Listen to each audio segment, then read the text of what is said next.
For the bottoms, it's basically the same. It's the same strategy. It's the same thought process. Nothing crazy going on here. You start with obviously your underwear, boxers, whatever. I'm not linking underwear, guys, on the on the checklist. Figure out your underwear for yourself. I like compression shorts like Under Armour or Nike Pros when I'm hunting, just because they don't bunch up and they wick sweat. Whatever you want. Then I have the light base layer bottoms. I use the merino wool. This is actually a pretty versatile piece, right? Because it's merino, so it doesn't make it too hot usually. It wicks moisture really well. So if it does get a little too hot, it's pulling that moisture off, that sweat off of you, and it's helping you cool off that way. I've been actually wearing it recently just bow hunting here at the house. And if you put that base layer on, that merino wool, it's very thin, super high bang for your buck on that one. And you really only need like one or two for like a 9 or 10 day week or 10-day hunt, maybe. One's probably good enough.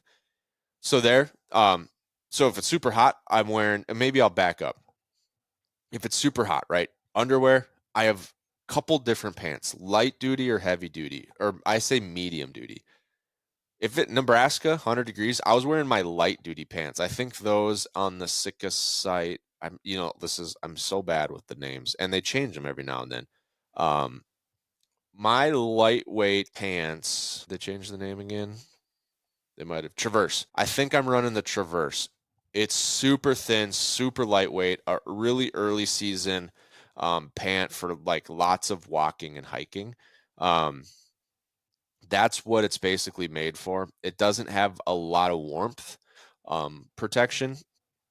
So that's my early season pant, a light duty pant. If it gets a little chilly, I can take that same Traverse pant and I can put the Sitka lightweight bottoms on. I don't know what those are called either. I'm the worst. This is why Sitka doesn't sponsor me, because I don't remember all the names to all their things. And that's okay. I'm not gonna I'm not gonna do it if that's what it takes.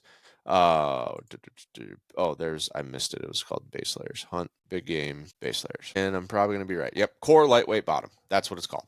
Super cheap. So you can put that on. That gets you a little bit farther down in the temperatures. Not a terrible amount. So I'm using that lightweight pant. I use it shed hunting. I'll use it bow hunting early season. Archery, elk hunting for sure. That could be one. If I'm moving into antelope, mule deer, rifles, things where I might have to crawl, then I'm usually switching to my medium duty pant. And that's why I said light duty or medium duty, and not necessarily like lightweight and medium weight and heavyweight, because the weight actually doesn't change much. The thermal insulation doesn't actually change much. The pants are just tougher. They're a little bit warmer, but they're mostly just tougher. And they have integrated knee pads. So if you're spot and stocking an antelope and you're crawling across the savanna, those integrated knee pads are a lifesaver, especially if you misplace a cactus into your knee. My dad has done that multiple times. My buddy that I brought out to Montana on a mule deer hunt crawled through 100 yards of cactuses. You got to watch out for the cactus, folks. They sneak up on you, but if you got the knee pads, at least they're not getting into your knees. And so that's the medium duty. So then I'll wear that pretty much same temperature range. Maybe it goes a tad colder than the Traverse, but then you pair that with like the light base layer bottom, and you're probably, well, this year I was using it down to, I think we were in the high 50s and I was plenty warm. So probably 50 degrees in a tree stand. I'm wearing that. If you're active, I don't wear base layers if I'm elk hunting and walking around all day, almost until it's below freezing. Um, I would not probably wear a base layer at 40 degrees. I've done a lot of shed hunting at 0 degrees without any base layers, actually. So as long as you're moving, I don't wear them. But tree stand hunting, glassing, that's when you're going to want to wear them. So from there, what's the next option? The heavy base layer. The heavy base layer, it's just thicker. It's kind of the same material as the heavyweight top. Gets you a lot colder in temperatures. Keeps you a lot warmer, I should say, than the light ones. And so that's a good next layer. So I might, if it's 30 degrees and I'm tree stand hunting, I might throw on the heavy base layer and my medium duty pant. And that's going to probably keep me warm down to freezing if you're not moving. Um, if you are moving, could be significantly colder, probably down to 0, to be honest, if you're moving, and you'll be fine. And then if you want, you can add all three. So you add that little light merino layer right next to skin, put the thermal layer over that, then put your medium duty pant over that. Now you're starting to build like a solid pant, right? And honestly, out west, I have never brought or worn anything more than that. That is the most I've ever worn, and I've stayed warm glassing into like the November time frame. It gets the 13 below, like that wasn't an all day thing. A couple hours, then you get up, you move to the next spot, and that kind of held.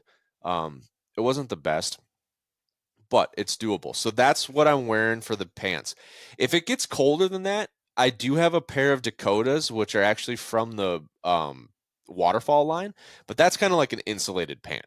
So then that gets one step even colder yet. It's a super awesome pant. The problem is I got a little too chubby and now they don't fit. And that's a big problem. So I'm working on that. But that would be my like heavy duty pant would be the Dakotas. Now, you might be thinking, Brian, what do you do when you're tree stand hunting in Minnesota at 0 degrees? Well, then I have 2 pieces of gear. I kind of go against the grain of what I said earlier. I do have a couple pieces of gear that are the big, heavy bibs for whitetail hunting. But I separate that because this is Western. We're talking the Western systems right now. And so I don't bring them out west. There's a time and a place to have that one thing that does one job. And I'll tell you what, 10 below, 5 below, 15 below. I've bow hunted down to 18 below. Was not smart, did not shoot anything. Then you need the thing. You need the thing that does the one thing, which is, super cold. And that's I have the incinerator set, the Sitka incinerator. It's their top of the line, warm as it gets. I bought it 50% off. But that's that. But that's for whitetails. Keep in mind, for out west, I've never needed anything warmer than I just walked through. And so it's super, it's a good system because that allows you the pants. There's a little bit less tools in the toolbox, but you don't quite need as many things either. So, tops, you get 3, 4, 5 pieces of gear on the top, mix and match those. You pretty much cover every single thing you need to do. On the bottom, you're looking at maybe 3 to 4 pieces of bottoms, and you got everything